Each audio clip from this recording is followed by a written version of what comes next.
Tuelekee kaunti ya Trans Nzoia kuangazia taarifa aliyotuandalia mwanahabari wetu Mike Mskoyo.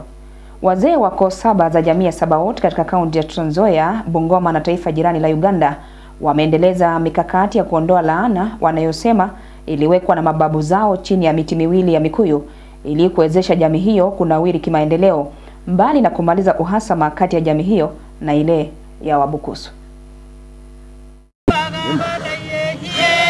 Wakiongozwa na Joseph Machine na Nathan Masai, wazee hao wanasema mwaka 1892 wapiganaji wawili kutoka jamii ya Sabaot na Bukusu waliuawa kwenye vita kati ya jamii hizo mbili, na kisha miili yao kuzikwa katika kaburi moja chini ya mkuyu eneo la Mlima Elgon, hali iliyoiwekea jamii hiyo laana. Kulikuwa na vita kali kati ya Sabaot na Wabukusu, na walipopigana jamaa wawili, komanda wa Sabaot na komanda ya Wabukusu waliwawa. Wazee wakatoa amri jinsi watakavyozikwa hao watu wawili. Lakini ajabu ni kwamba waliopewa hiyo mwelekeo hawakutenda hivyo, walifanya kinyume. Na tambiko ambayo ilifanyika ambaye ni kubwa zaidi ni kwamba walisika watu wawili kwa kaburi, ambaye katika mila zetu za Kony ni mbaya sana. Wanasema laana hiyo imeiweka jamii hiyo kwenye masaibu chungu nzima, ikiwemo kuathiri maendeleo na hata kusababisha vita vya mara kwa mara kati ya jamii ya Sabaot na Bukusu. Hii imekuwa ni laana kubwa ambayo imekuwa ikileta tabu, shida ya kila wakati kupigana kati ya jamii ambazo wanaishi katika Mlima Elgon na haswa Trans Nzoia pia. Tangu hiyo miaka sote tumepitia changamoto nyingi sana sisi kama jamii wa Sabaot Kony.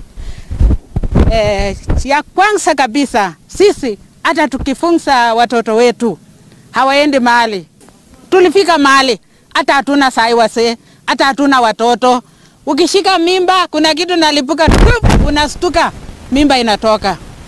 Kwa nini? Ile laana. Kwa sasa wanataka serikali na mahakama kushirikiana nao kwenye mchakato huo kudumisha mila itakayosaidia kuokoa vizazi vya sasa vya jamii hiyo wanavyosema vinaendelea kuhangaika. Tumekuja Kitale High Court kwa sababu tumeweza kunyanyaswa na kunyimwa haki ya sisi kufanya haki yetu kulingana na mila na desturi. Tunataka usalama kufanya hiyo kazi. Number 2, koti itusaidie kufafanua katiba ya Kenya kwamba inaruhusu watu wafanye mila na desturi yao, so long as si vitu mbaya ya kuuana. Tuweze tutoe hii vitu ambayo iliwekwa na mababu ya zamani, kwa sababu bila hiyo sisi tutaendelea tu kufinyiliwa na watoto wetu, hakuna mahali wataenda. Wakizungumza walipokongamana mjini Kitale, wazee hao wameshtumu baadhi ya viongozi kutoka Mlima Elgon wanaoonekana kupinga mila hiyo kwa kuwashambulia kutumia wahuni.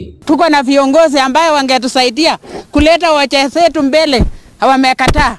Hawa tena ndio wanatukanyakia. MP wetu Mount Elgon alisimama akasema haiwezekani, akakataa, akazuia, akatumia mbinu yote. Kuna siku ambaye watu vijana wetu ama wazee wetu walienda hapa asubuhi kwa hiyo mkuyu, walipigwa. Mwaka huu mwezi wa 3, wale watu ambao waliweza kutengenezwa young goons, machangili, waliweza kuletwa wakapiga watu wetu. Mike Mskoyo, West TV kutoka mjini Kitale, kaunti ya Trans Nzoia.